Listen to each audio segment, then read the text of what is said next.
Niyaphila. Awu siyajabula bandla. Siyajabula uma niphila nonke. Sijabula kakhulu. Ilanga elikhulu leli kufanele sijabule kakhulu.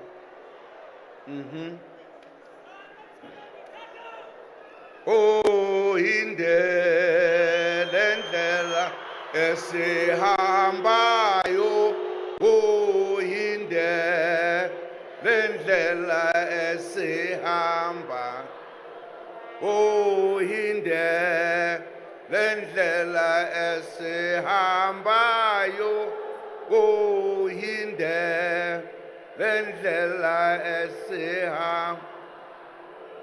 Washumandela kubalandeli bakhe wathi sohlangana nge-freedom. Washumandela kubalandeli bakhe wathi sohlangana nge-freedom. Oh indlela endlela esihambayo. Oh indlela endlela esihamba. Oh indlela endlela esihambayo. Oh indlela endlela esihamba. Washumandela kubalandeli bakhe wathi sohlangana nge-freedom. Indlela esihambayo. Indlela esihamba. Indlela esihambayo. Indlela esihamba. Washumandela kubalandeli bakhe wathi sohlangana nge-freedom. Washumandela kubalandeli bakhe wathi sohlangana nge-freedom day. Freedom Day has arrived.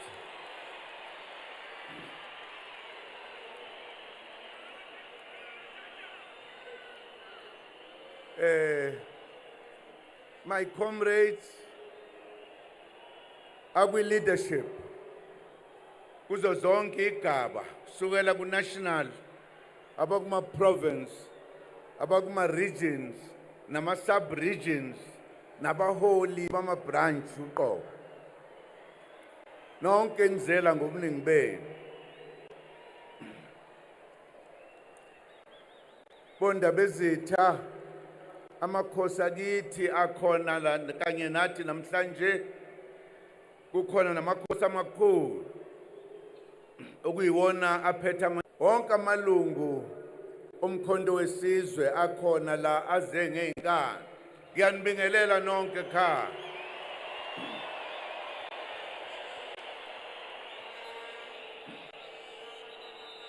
Ngibingelele nabaqhamuka ngaphandle abafikile la ezweni lethu ukuthi bazobona ukuthi umkhonto wesizwe into enjani. Ngibingelela abefundisi bethu esikanye nabo kulomkhankaso. Ngibingelele bonke abasekela umkhonto wesizwe. Ngibingelele nalabo ababitozayo bayafisa ukuba la kodwa kunzima. Nabo siyababingelela.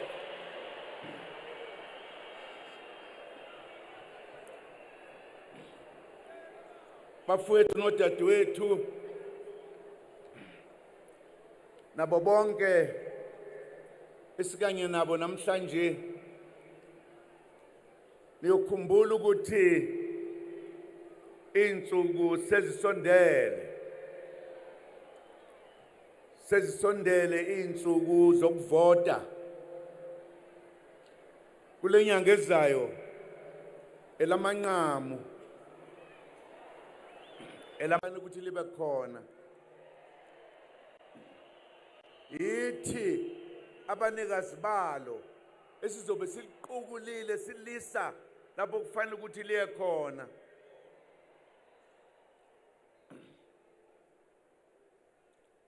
Ngikusho lokhu ngoba ngiyazi ukuthi ukusukela mhla ka-16 kuDisemba ngenkathi senza isimemezelo, kusukela ngalelo langa njengabanikazi beSouth Africa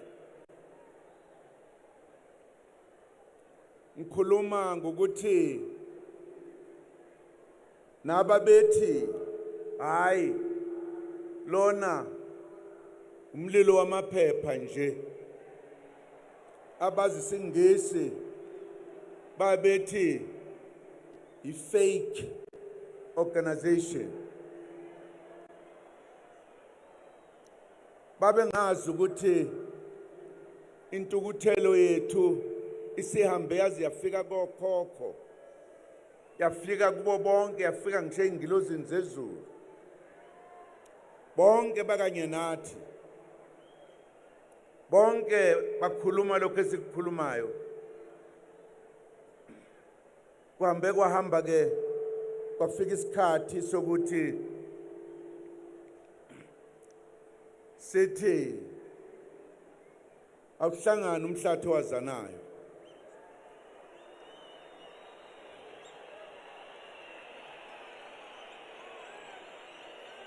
Angazi ukuthi ongeke abe khona kulomhlangano uzobe ehlangene uyodela uMakhasana nawazi bona ingqubuzana.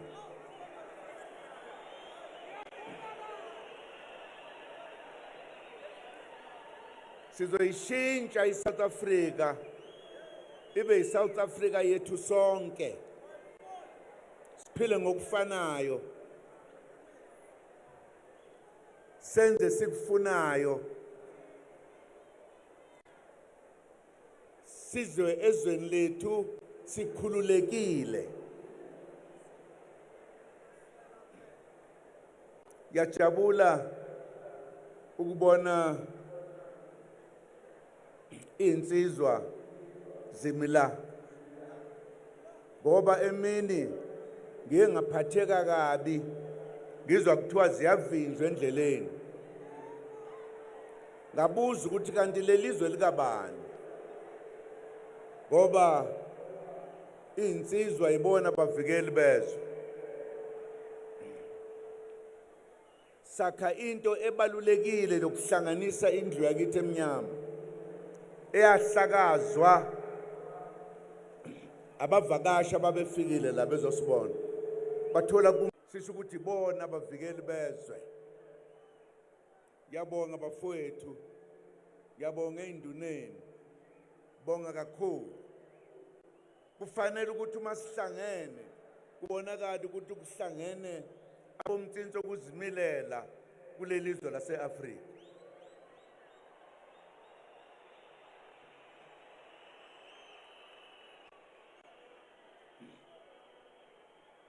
Ngiyofisa nje kancane ukuthi ngichaze ukuthi yini le ebangela ukuba size kule stadium sase-Orlando, ngoba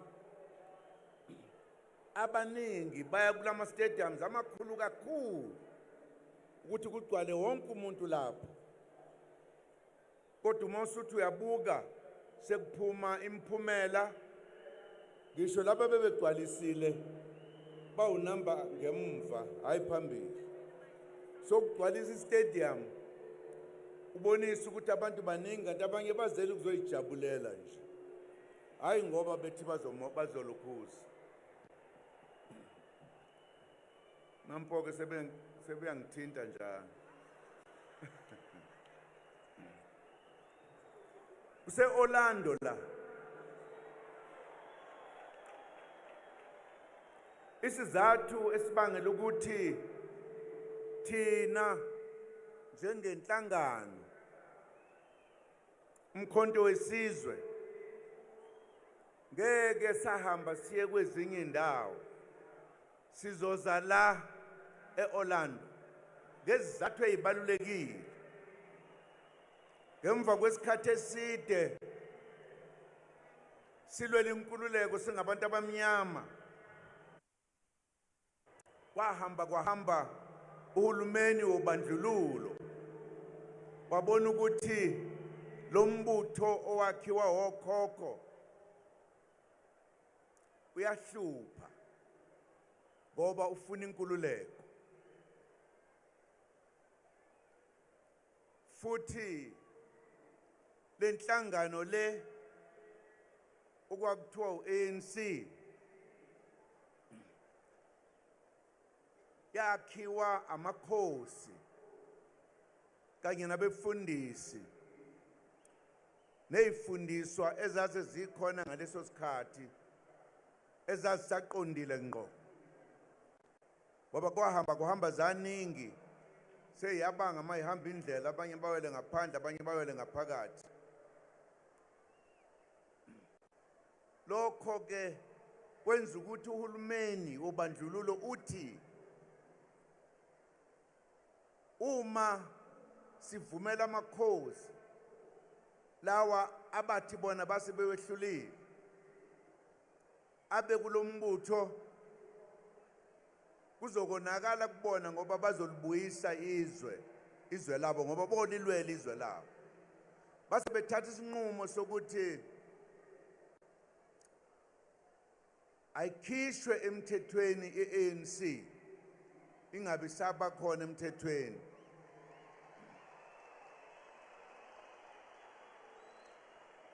Bathi isizathu salokho ukuthi lo mbutho uyakhula ukunoma wehle, futhi uvikela amandla amakhosi. Kusho ukuthi amakhosi uma kulo mbutho athola amandla angaphezulu kwalawa ngaba nawo okulwela izwe labo. Kufanele ukuthi sibahlukanise kanye nalombutho. Babiza iANC ngokuthi umbutho weziphekula zikhuni, belethi igama nje elihluphayo, benzela ukuthi inkosi nenkosi yayibona ukuthi uma ithi yaqhubeka neANC kuzothiwa iziphekula zikhuni. Eqinisweni abacindezeli babehlukanisa lo mbutho namakhosi ukuze baphuce amandla amakhosi kubacindezeli.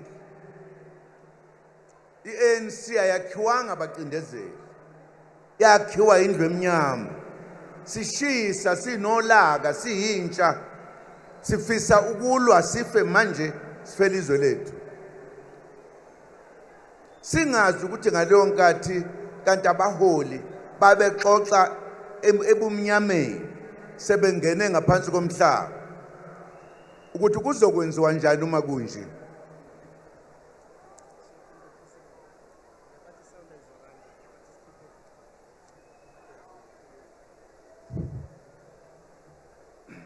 Thina ke sasibasha inixoxela indaba ningayibuzanga. Sasithukuthele sifa siyintsha yombutho wesizwe uKhongolose, sikwa nezinye inhlangano esasikuzona. Sasithukuthele siyintsha, sasukuma saxoxa sihlangene sodwa ngaphandle kokujutshwa abaholi bethu.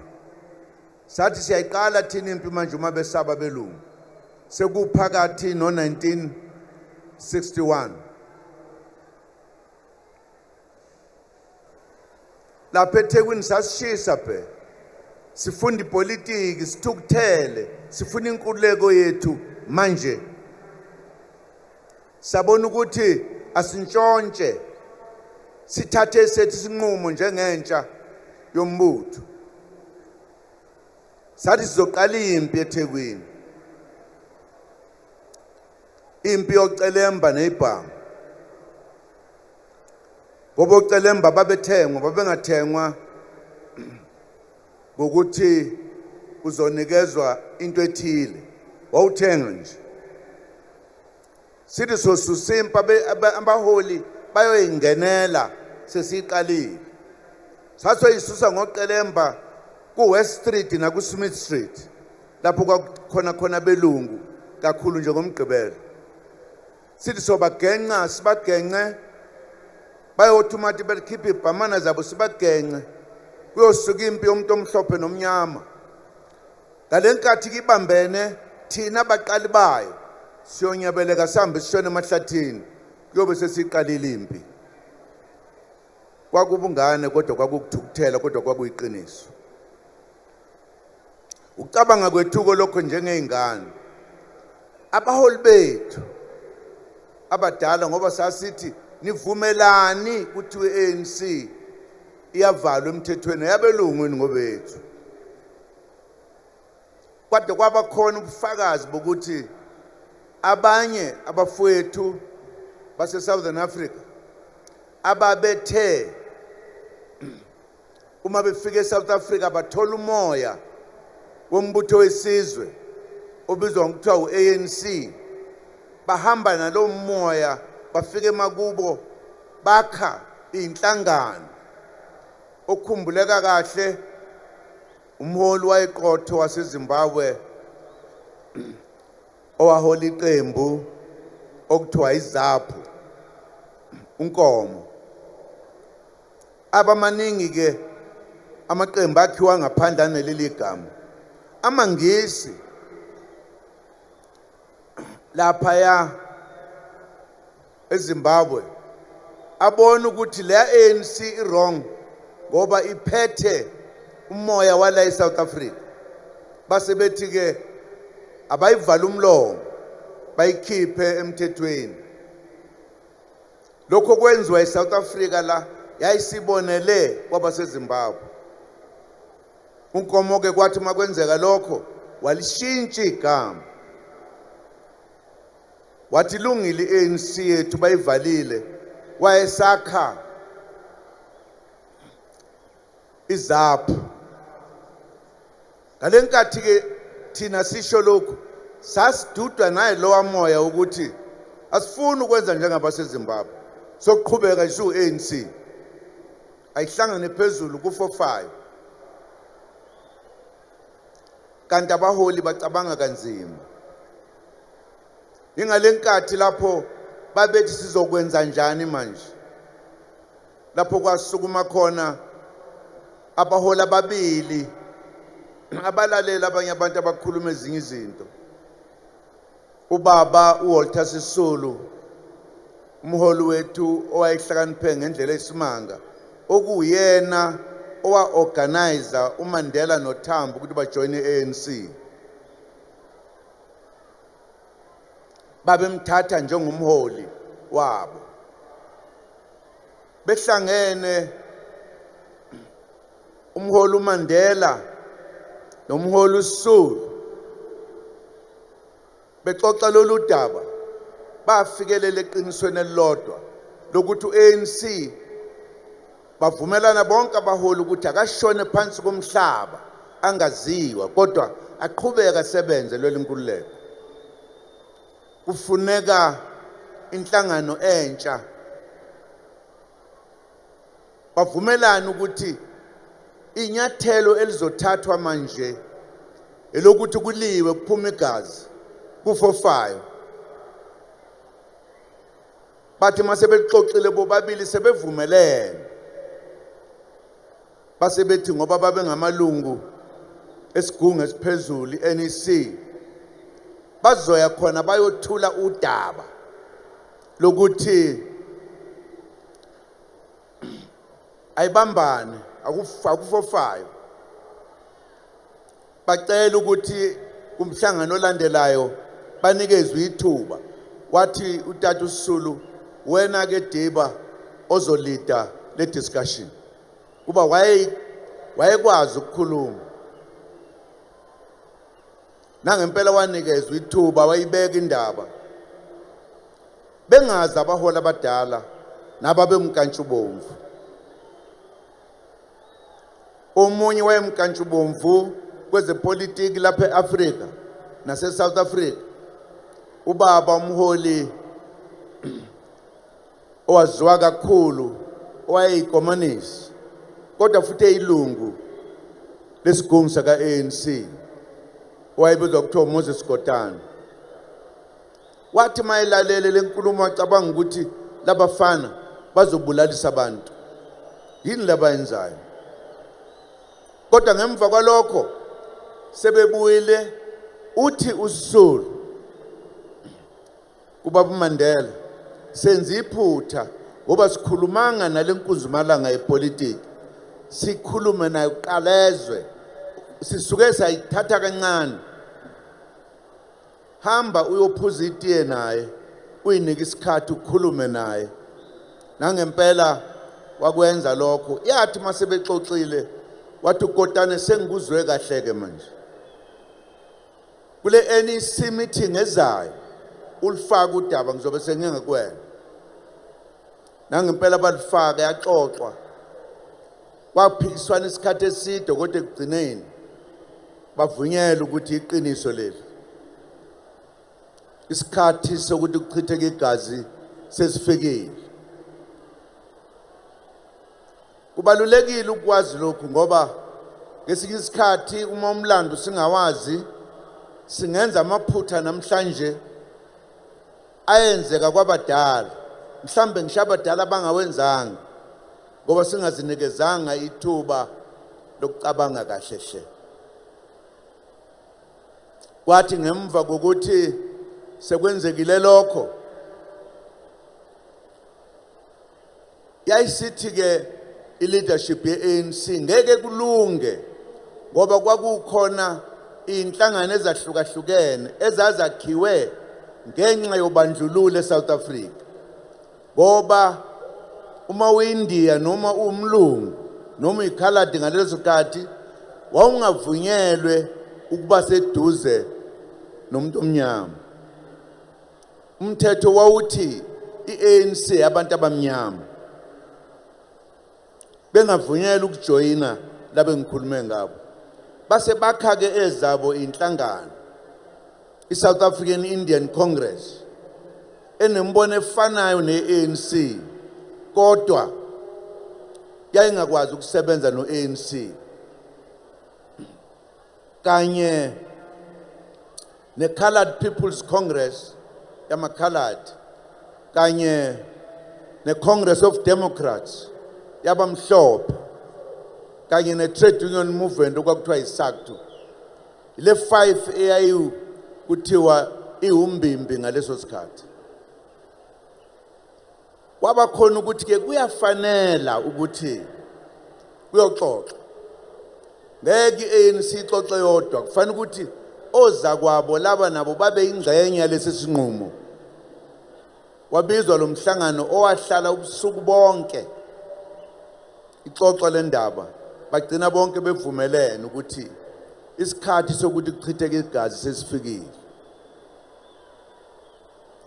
ngikusho lokhu bafowethu nodadewethu ngoba into esiyenzayo bangaba khona abayithatha nje ukuthi siyaganga nje sihamba emkhondweni wabaholi abadala ukuthi ngeke sivume ukucindezelwa forever fanele sikhulule ukuyikhulula kwethu ukubuka emumva emaqinisweni ukuthi saze sazabalaza nje kwakwenze njani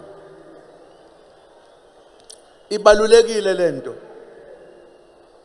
kulapho ke okwathiwa lenhlangano yethu esiyakhayo ezochitha igazi so ibiza sithi yini na umongameli kaKhongolose ngalonkathi uChief Luthuli waxoxa indaba ende yezinsizwa zabantu abamnyama indlela ezilwa ngayo nokuthi zenzani zihlonipha kanjani nokuthi induku yethu yokuqala yokugcina umkhonto ohlala emsamo mawuhlaselwa uthatha wona ulwe ngawo ukuze uzikhulule.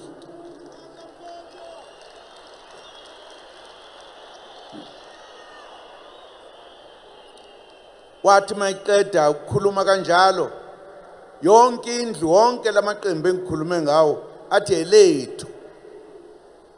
Kwase kwakhiwa umkhonto wesizwe ke ozokhulula isizwe bunzimeni ngoba umbutho obukhona ungasekho. Yilo mbutho ke umkhonto wesizwe owenza into engajwayelekile eSouth Africa. Wathi abantu abamnyama babengavunyela ukuphatha ibhamu okwakuthiwe nje ngisho uphatha isagila masesikhulu amaphoyisa okwakufanele ukuthi abone ukuthi siyangena nemlonyeni na. Uma singangeni siyingozi wawuboshwa ngoba sasiphucwa yonke into.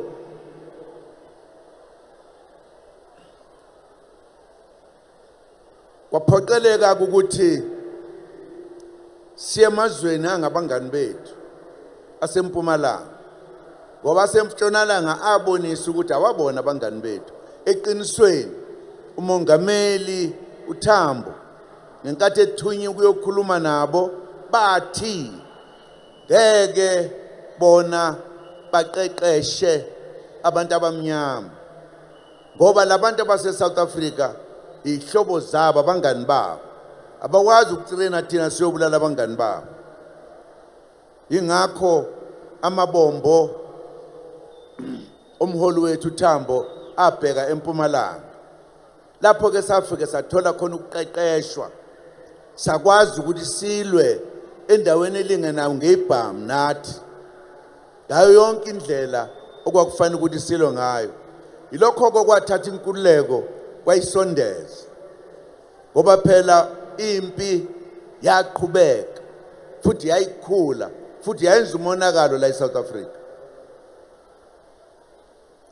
Indeke indaba ngengene kuyo kodwa kwaphoqeleka ukuthi kufika isikhathi lapha amazwe asentshonalanga evuma khona ukuthi akukhulunywa bakwethu ngoba bengafuni ukulahlekelwa ilelizwe lakithi. Bakhuluma ke nabelungu labaphethizwe beapartheid ukuthi akukhulunywa bakwethu. Sakhuluma ke ilokhu kwasiletha lapho khona sathi sonke siyakhululeka ke manje ngoba sasazi ukuthi uma sekukhulunyiwe kungenwa esigabeni sokulungisa izinto sokuyeka ukulwa nendlela yokwenza bonke abantu bezwe babamba iqhaza ekuphathweni kwezwe.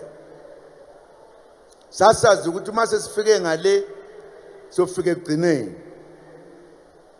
njengabantu abamnyama sithola inkululeko ephelele. Kwenzeka ke lokho kulento abaningi abakubiza ngokuthi kwakuyikhodesa. Ningeke imininingwane yakhona engeke ngangena kuyo kodwa kubalekile ukuthi sangena sinethemba lokuthi lo government of national unity wezizwe zonke ezihlangene ozoba khona iminyaka emihlanu wendlala ucansi noma isikhumba sokuthi siqhubekeke manje. Kuyofanele ukuthi ngemva kwalokho ebese siyaphatha njengeqembu. Kulapho ke sesiyokhuluma khona yonke into esifunayo silethe imithetho efunwa yithi. Yilokhu kungaba ngokusenzeka. Lokho kusenze ukuthi sesifike la esesifike khona. Sifike la hayi ngoba sithanda ukuthi sakhe umkhonto wesizwe. Silethwe ukuhlupheka nakubukelwa phansi ngayo yonke indlela oyicabangayo kulelizwe.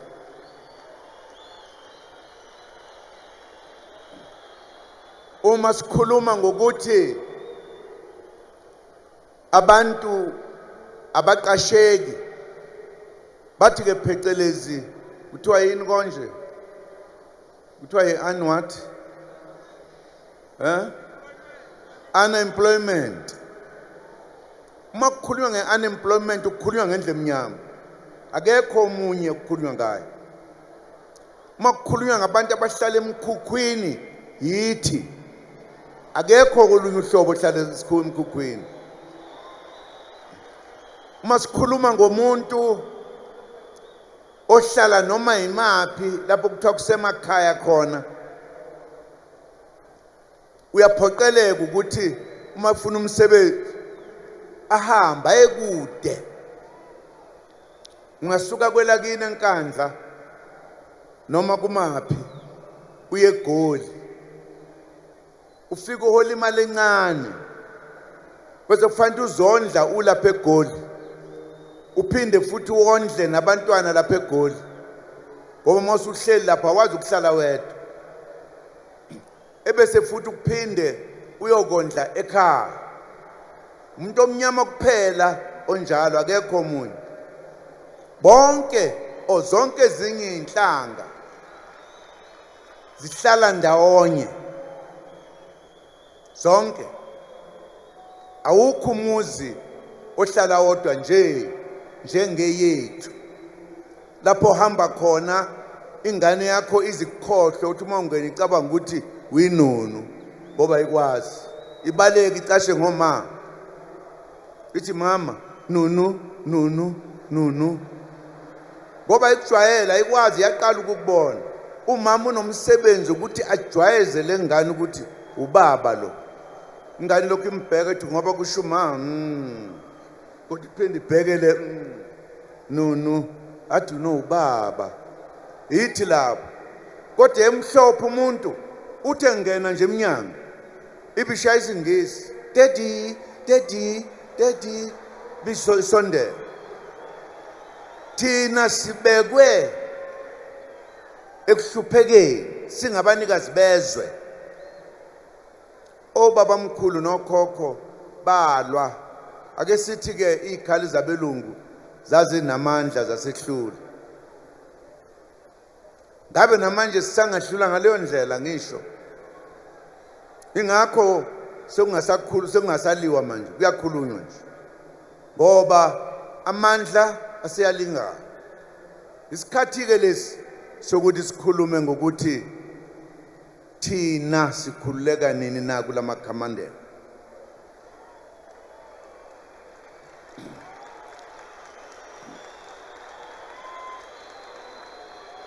Uma ulalele kuthiwa bayaphela abantu babulawa izigebengu, mhlambe babalwa mabekhona abamhlophe. Abantu abafayo bebulawa izigebengu yithi thina abantu abamnyama. Ibangelwa yini leyo nto ukuthi kube khona ubugebengu? Inhlupheko, ngoba abantu balambile, abanakudla ukudla bazokudla. Uma kungekho ukudla, ukubona nakho ke next door uzokwenza njani? Ungazufe, uyakhokhoba umuntu yokuthatha lokudla. Kusho ukuthi indlala nokuhlupheka kwethu yikho lokho kusinikeza igama lokuthi thina sizigebengu, asinangqondo, asinalutho nje. Siphelile ke leso sikhathi, ngoba asibona abantu abanjalo. Siyisizwe esilungile, esinomusa, esiphanayo. Kukhona kade benza kancane kancane basiphushele kubeni sibe zigebengu, basiyekisa amasiko ethu. Bathi uma wenza amasiko akho uyosha esihogweni kwendoda emnyama ephethe imfologo ende egovuza abantu lapha.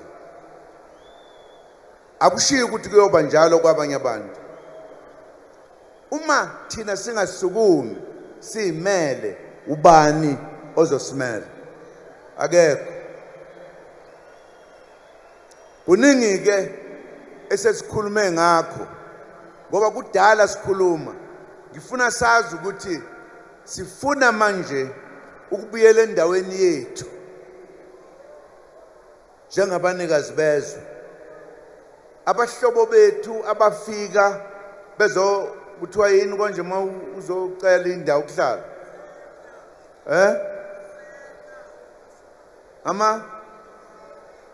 angizwa le yakho uthi amasetha ngesizulu kanti kuthiwa yini ifika namthwala nakho uyeza umehluko uyawuza umehluko baba ngoba ngiyazi leyo isho ukuthi usho ukuthini ofika nomthwalo bakukhipha endlini bangene nomthwalo wabendlini benze yonke into sifuna iphele lento ngesihle sirecognize ukuthi singabanikazi bezwe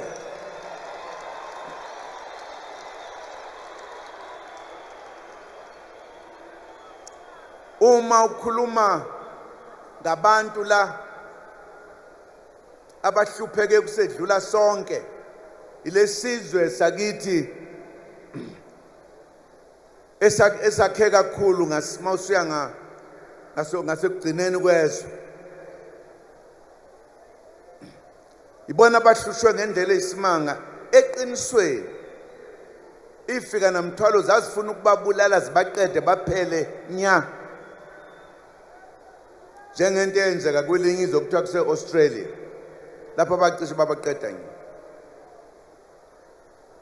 amakhoyisana eqinisweni kwaze kwakhohleka nje ukuthi abantu bakithi ungazi ukuthi ukukhuluma ngabantu abahlukile kuthini bebe umtsinso okuzimilela la kanye nathi kulesimemezelo esisenzile sisenze kubafowethu amakhoyisana sihlangene nabo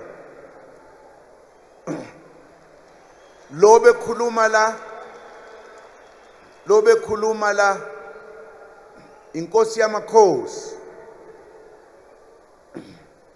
yamakhoyisana sesibuye emhlanganweni eminingi naye sixoxa usizi lomuntu omnyama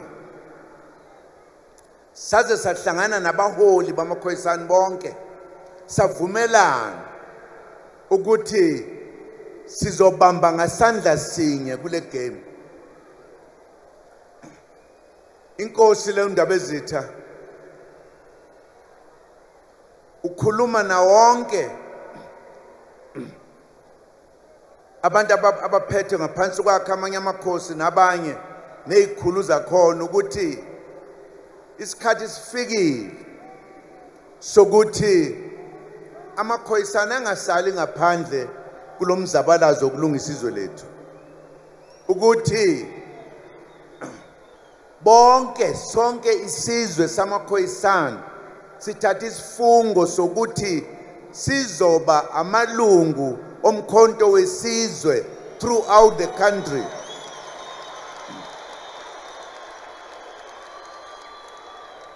angikhuluma manga ukhona nanguya ukumkani and siyakhuluma sivumelene ngoba ziningi izinto ezithintekayo lapha umhlaba wonke lwamhlaba waziyo senzansi nentshonalanga kwakuwalabafowethu wathathwa wonke abaningi osifika nanto amazwe abacebile anegolide nesiliva besixoxa lolo daba nenkosi ukuthi ngoba phela nabo bayazi lanto bayithatha la sohlangana mase siyisizwe sihlangene kahle sifune kubuyelo wamcebo bawazi nokuthi ungakanani umcebo wambe wathathwa hanjiswa abanemali kofanele bawuthenge mawufuna ungabuyi sithola imali elinganayo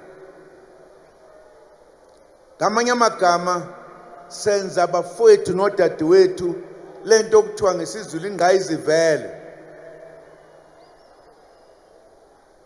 yokuthi sixoxa udaba olukhulu kangaka oludala obese likhohlakele bese kucatshanga sengathi kwakuvele kunje kwakungenje Sitheke ngoba abafowethu abaphethizwe njengamanje balahlekelwe umkhondo ukuthi lelizwe liya ngapi, balithatha balibhekisa ngapha and baliphusha ngendlela enamandla and abafuni nje usondele eduze kwabo. Asikwazi ke ukwenza njalo salifela lelizwe, noma lafelwa obaba bethu nokhokho bethu. Ngabe sesinye isizwe uma singasho ukuthi ayilungiswe lento. Iyalungiswa ke manje lento. Ziningi izinto esizishoyo lezi engisho manje ngenzela ukuthi sonke silazi iqiniso. Ayikho ke indoda ethi mayazi iqiniso icashe ngemva, cishe ngakhuluma igama elinzima, icashe ngemva kwendlu. Yahloniphisa. Mawuyindoda ulazi iqiniso awucashe ngemva kwendlu. Angisho lengubo egogogogo, awucashe ngemva kwentashinga. Kufuneka usukume uma uyindoda ulungise okonakeleyo.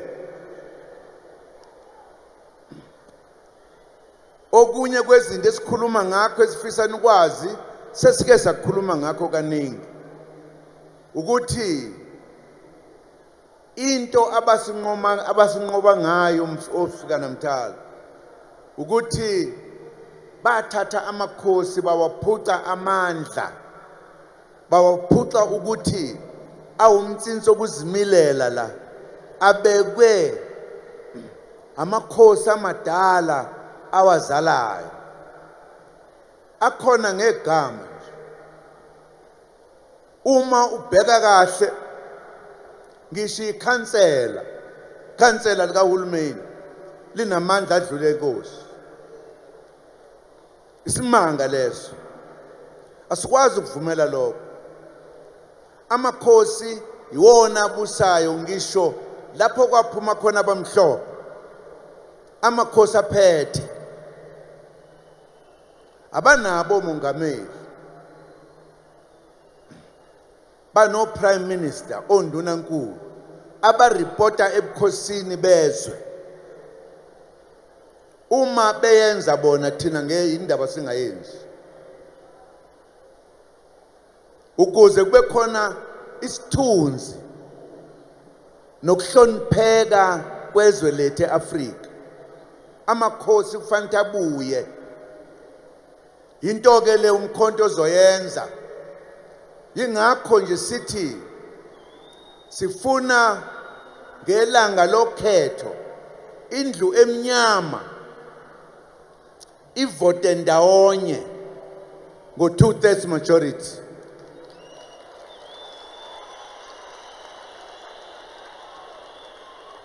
I 2/3 majority iyona ezokwenza sibuyele esimweni sezwe lethu, sihlonishwe nathi.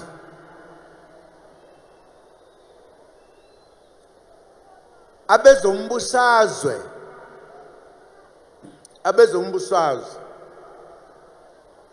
bona bazogcina ngokuthi babe seqenjini elithile elizowina amavoti amaningi ebese liyathunywa abanikazi bomhlaba ukuthi siphathelene umhlaba abafana.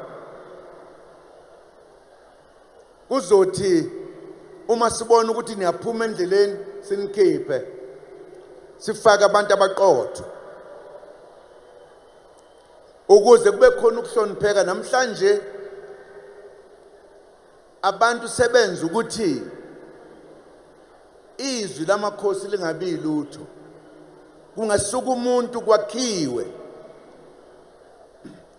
abulala umuntu, inkosi ayisenazwi, sekufanele kuye emaphoyiseni. Amaphoyisa kube yiwona azobopha lo muntu, abese yamthatha amhambisa amsejele, abese chargwa ebese kuqhamuka amadoda nje angawazi okuthiwa ilokhuzana omantshi kanye nalabo abafunde kakhulu kuthiwa yini konje bona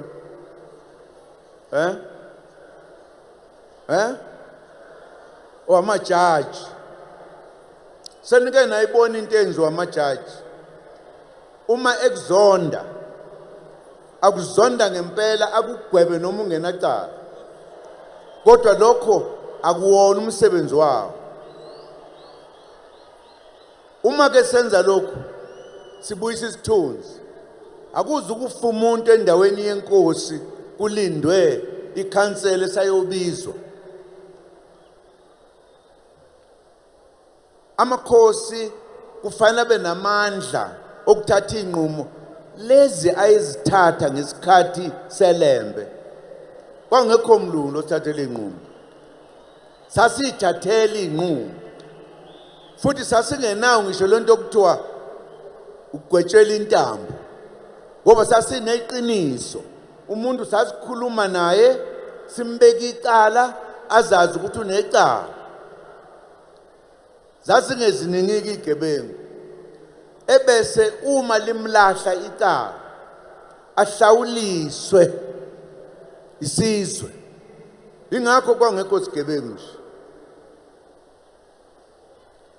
umthakathi kuphela wayebulawa sasingamyeki kumthakathi masike sambona ngoba ubulala abantu ngongekho emthethweni uyena kuphela owayebulawa futhi wayengabulawa kahle wayebulawa njengempi sasibaza ikhonkwane ezincane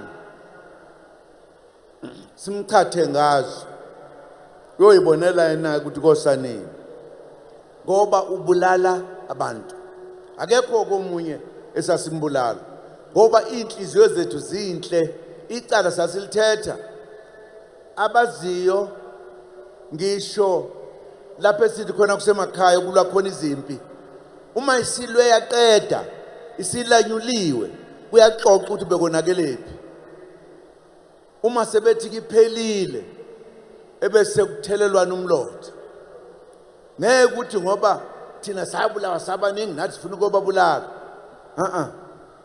iyakutshela ukuthi singcwele kangakanani thina bala eSouth Africa nase-Afrika yonke sizoyishintsha ke lento ibuyele lapho okungeze ukufa khona abantu befela ubaba kuyiqiniso ukuthi abantu bayafa abangasebenzi abalambile indlala ibakhokhela ukuthi bantshontshe babulala abantu umuntu agwaza umuntu namhlanje usiyamdubula embone egqoke kahle ecabanga ukuthi unemali engenayo mase emsesha kukhulutho umuntu usefela ubaba sifuna ukuletha ubulungisa sifuna laba basifica la basilalele basihloniphe sisebenzisane sihlonipheke sithola into etholwayo kungathathwa igolide nesiliva lethu lihanjiswe thina silambile la liyokondla abantu esingabaziyo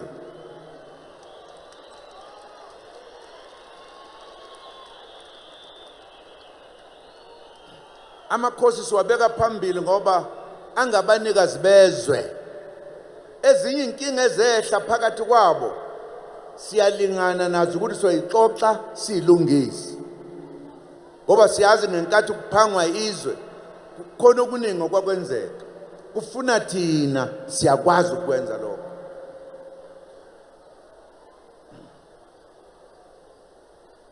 ziningi izinto esifuna ukuzenza uma sikhuluma nokuthi lokhu esikushoyo namhlanje imbono yabantu bakithi abathi lelizwe lifuneka ukuthi liphathwe kanjani sithathe lokho nje lokusikhuluma ngakho sizwa ngani yonke into okufanele ukuthi yenzeke siyizwa ngani njengoba ngeke ngasho ekuqaleni sinemthetho esiphetheyo ongeyona imithetho yethu yokhokho bethu, umthetho wabafowethu nodadewethu abafika bagqamisa imithetho yabo, lena bayibiza ukuthi Roman Dutch law. Ngebhadi akukho Roman phakathi kwethu la, akukho Dutch. So imithetho le esibusayo ungeyona yethu sivumelelani. Soqeda lo fanele sibe nomthetho wase-Afrika, the African law.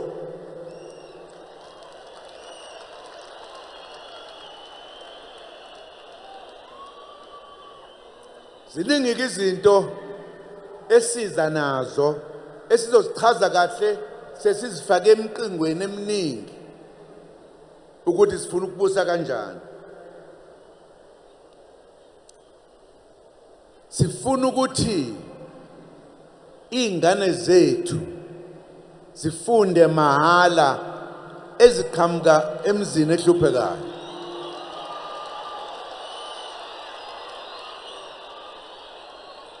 Ngoba lenhlupheko esinayo akuthina esayidalayo, yadalwa izifiki zaziphuca konke, zaziphuca umhlaba, zaziphuca yonke into. Ngoba yiba benze njalo, sizoyithatha ke lezi zinto sithola imali sifundise ingane, ingane azizugcina ku matric. Sifuna ingane efunde yadlula ku matric, enalento okuthiwa i-degree, enalento kuthiwa ilokho kunye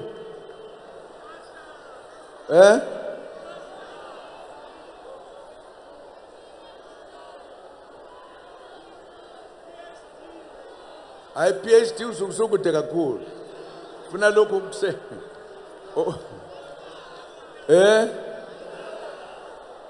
ene anginizwa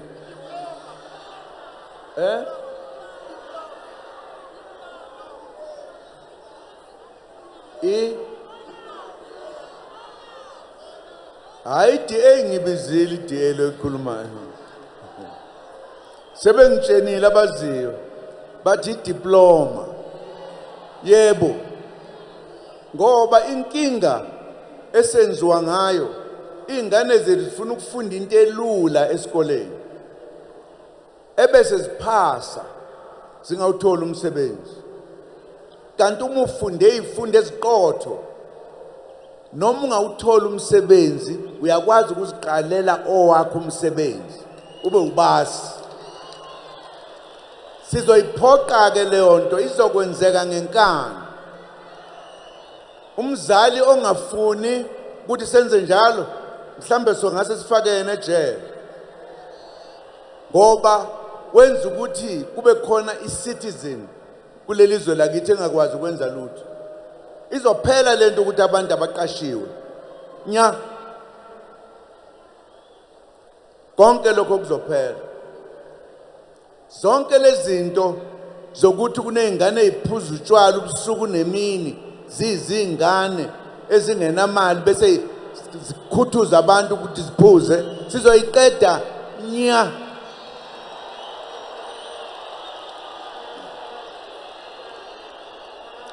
Ngoba sakha iSouth Africa entsha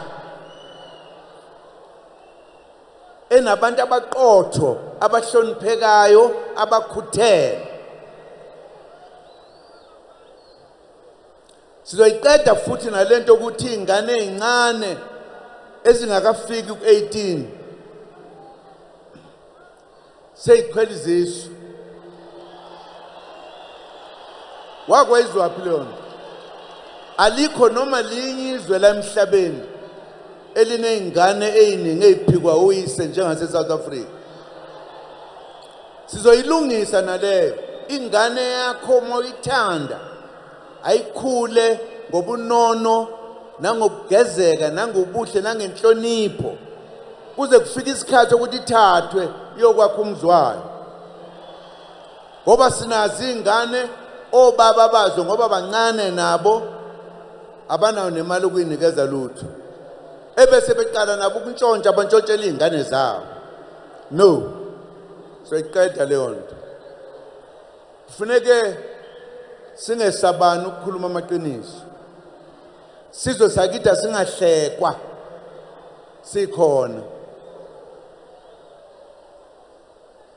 Siyezwana. Matric enkambeni. Nabona amasosha ukuthi akhona. Uyotrainwa lapha ya, ufundisa ubuntu nokuthi uzolivikela kanjani izwe lakho.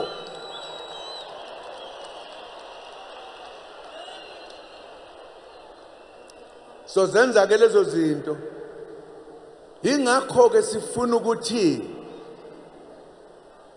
siwine ngamalengiso. Ngoba singawinanga ngo2/3 kunokuvela abanye basiphikisa.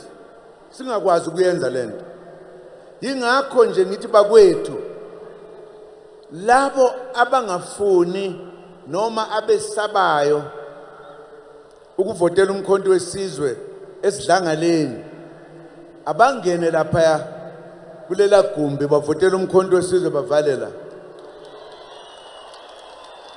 Uma bebuza ukuthi uvoteleni uthi ngivotelele wakithi.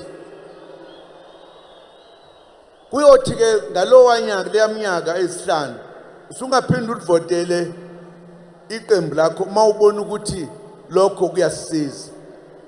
Mina nje nginenkinga ngokuthi amaqembu maningi too much aseyinkinga iwona senza ukuthi sihlupheke mo asethatha imali zabelungu ukuthi uye eParliament sekuyinto yokuthi usethola umsebenzi.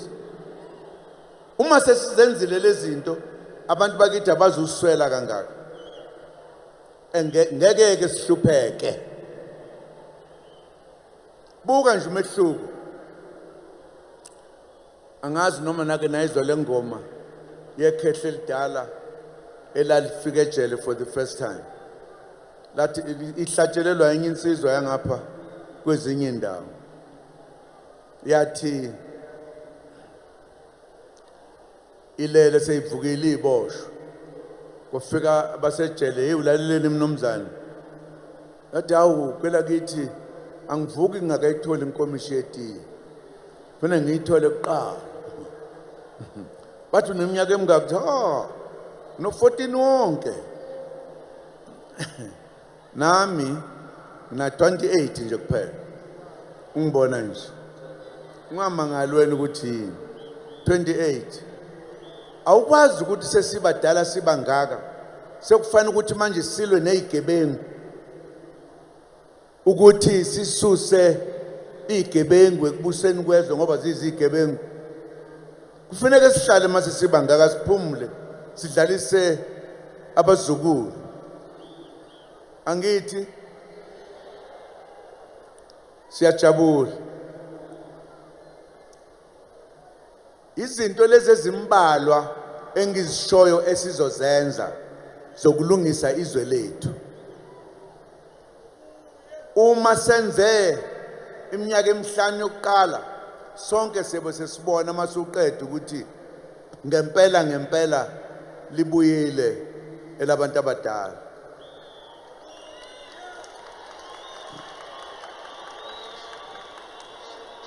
Ngiyacabanga futhi ukuthi uma sesibone ngoC ukuthi selibuyile sonke siyovotela iqembu labakithi bomdabu.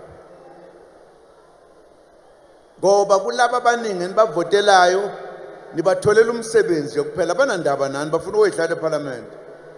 Noma sebese eParliament abaxoxi ngenhlupheko yethu. Bayixoxela ngento zabo nje kuphela. Engiye ngikuzwe bekusho kuphela ngaze ngikuzwe okunye. Kunja phaka umuntu athi bayibathini konje. Point of order. Point of order. Lisiza ngani order? Alisizi ngalutho. Nansi into engifuna niyazi ikakhulukazi amalungu alombutho esubiza ukuthi yini konje konto wesizwe ngibese ngikhohliwe. Nansi into ebalulekile, angifuni ukuvungama umuntu athi ngoba ngiyilungu nje nami ngifuna ukuya eParliament. Asikwazi ukungena eParliament esiba ngakho, ayikho lona. Siningi izinto esizozenza ngaphandle kwaseParliament zokusiza abantu bakithi. Leli qembu silakhele indlu emnyama, asilakhelanga iqembu kuphela. Angifuni nje kube khona abantu abazoloku bethi mina bangikhiphile elistini, kanti ubulwela ilisi sonke lesikhathi. Asilweli listi, silwela ukushintsha impilo yomuntu omnyama. Ake siyeke lokho bakwethu. Ngathi sathi ukuthi ngeke siyokhethweni singakafiki ngale. Ngangiqeda khona lokho, ngabe sekukhona sebedubulene. Ngathi soba yini ngibiza ngithini konje ngesilungu lento siyangikhohlwa.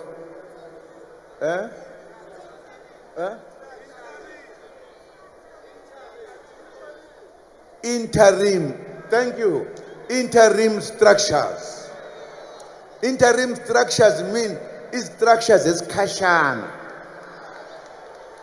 Isikhashana. Kodwa kukhona kuseleso sikhashana asebe bathi ngingavuma kanjani kuze ngifikele. Deda wena, deda. Suka. Hayibo, ayenziwe lonto. Sike samtholo wenza njalo. Ngeke aphinda sithole isikhundla. Somncintsha noma ngabe bethuhlakanipho njani. Sendaba ungayibuzanga. Ngeke sithi silungisa izwe ngenkathi silungisa wena uyalibhidlisa. No. Ayenzeki lonto. Uyabona masifika ekugcineni ihlandle lokuqala. Wonke umuntu omnyama uyebesazi ukuthi kuhamba kanjani. Mase sifika lapha akekho yohlupheka. Akekho ngeke aqashwe. Lokhu sikwenzela thina sonke. Asingabanga ubalaka.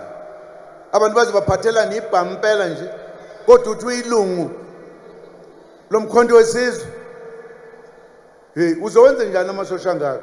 Bonke lamasosha akwazi ukudubula. Uma ekuthola azokwenzani? Ingakho ngiyangithi akufanele bela ngaso sonke isikhathi. Ngoba khona abanye baphatha isibhamu nje abona ukuthi maye babo wenkosi yamo wanda msebenzi imali yonke engekho. Lalelandla leli phuzu ngilisho ngoba laba abangamalungu eNational Executive Committee njengoba soyibiza kanjalo akekho noyedwa kubona oyoke ayoba uminister. Akekho. Ngoba into ebulele ama politicians kulo 30 years ileyo nto ukuthi bahlafuna mhlathi yombili ngala uku-NEC kufanele ukuthi adrive le organization ngala uyiminister kufuneka azidrive yena kulokhu ngoba phela uyena usha umthetho. Uyayibona lonto? Akekho ke laba abazobe beyi-NEC asizukusho ukuthi balambe. Le organization izokwakha imisebenzi amafame ayo le awaya amafame azokwazi ukuthi aqashe abantu abaningi bahola imali ebese laba abakwi NEC bazohola kulamafame imali yabo soyilinganisa neyo minister ngoba sifuna baba amasela. Kodwa nje ungasho ukuthi ngoba ngila nami ngobe ngiyi-NEC uma uthe ngiyavuma ukuthi ngizoba i-NEC awukwazi ukuba iminister noma deputy minister. Siyezwana, sebenzela abantu in the true sense of the word. Nami ke ngishaya isingisana sami esincane. Uyabona ke ibaluleke ngendlela esimanga lento ngoba i-corruption ilethwa ukuthi umuntu uphethe abesephatha abantu ngezansi abesefuna imali kubo noma bona bamnunisele ngemali kuzophela nyalo ngeke sibadala sibangaka sisukumela ubani. Siyezwana, uma nje yabona nje ngemva kokhetho ngifuna zonke insizwa nentombi nomama abaqotho sizobhala lemthetho ezobe imithetho nje ebhekene nomkhonto ngqo ukuthi umkhonto usiphethe kanjani. Siyezwana, ngikusho lapha ke sibaningi kangaka angifuni ukubona umuntu ngelinye ilanga sexabana nomunye uyoxabana nami lo akangazi ke mase ngithukuthela angithukutheli maye babo kuze kuphela inyanga. Siyezwana, awafuneki amasela kumkhonto wesizwe owakhelwe ukulungisa izwe.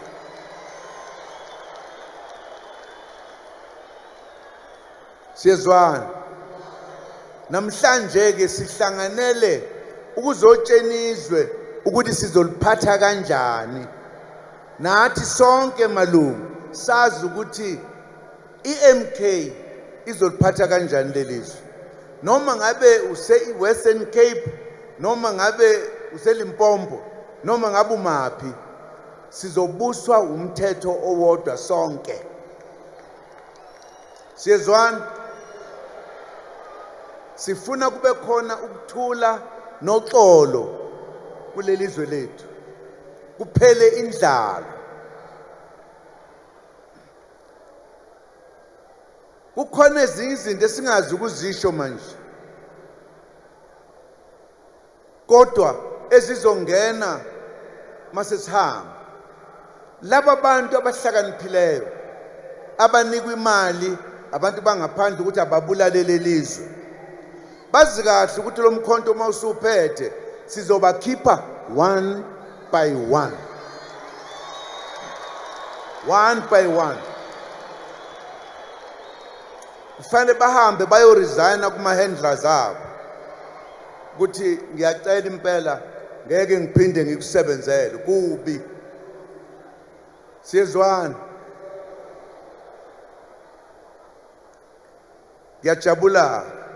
ngijabulela lokhu ukuthi sifike ngobuningi bethu siqhamuke endaweni ezahlukene size la endaweni enomlando obaluleke ngendlela eyisimanga.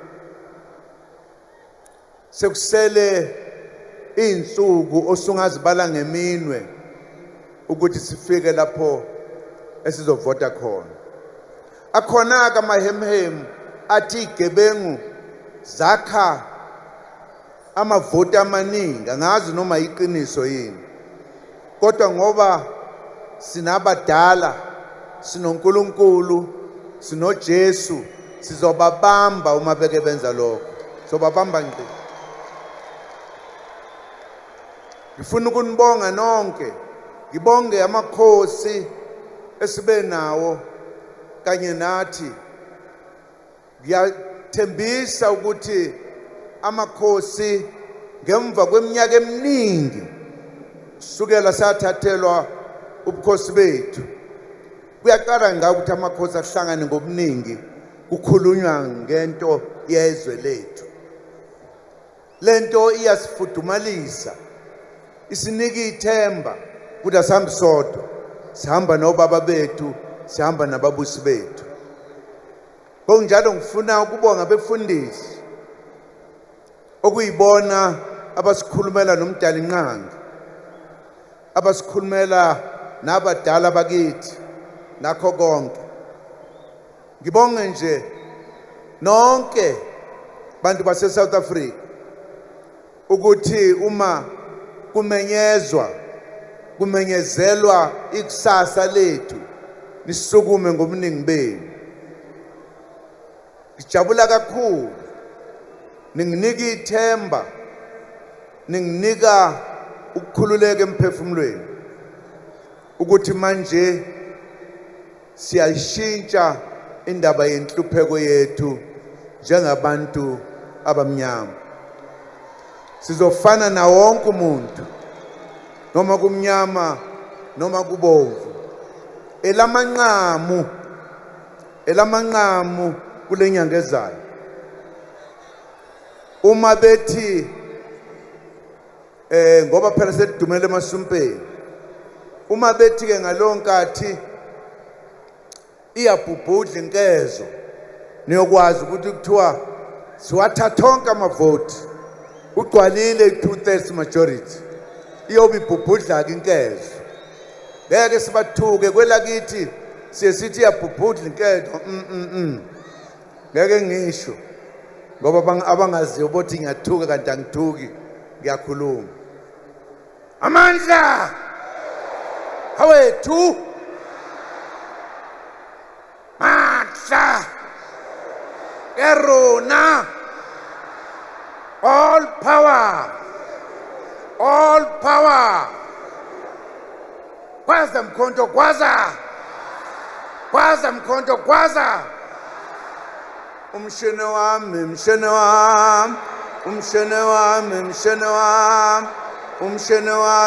we baba, awulethu umshene wami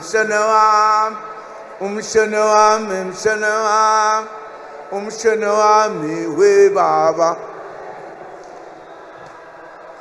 wami we baba,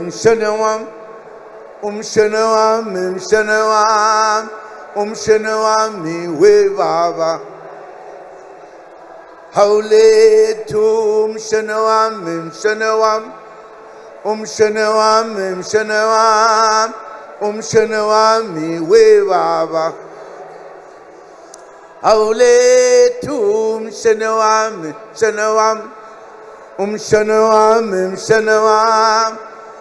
wami we baba, awulethu umshene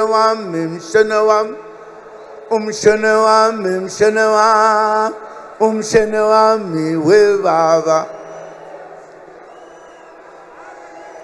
umshini wami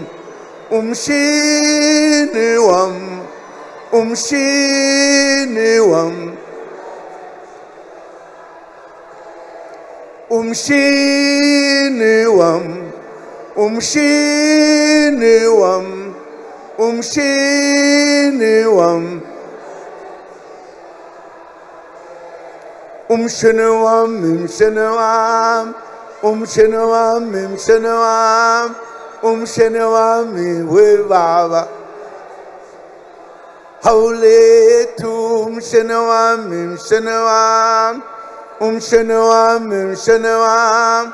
umshene wami we baba,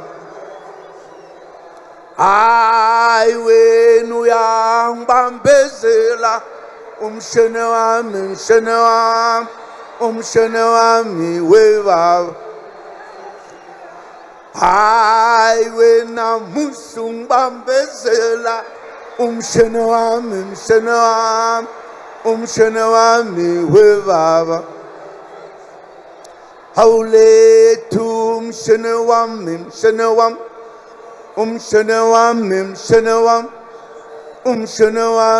we baba, awulethu umshene wami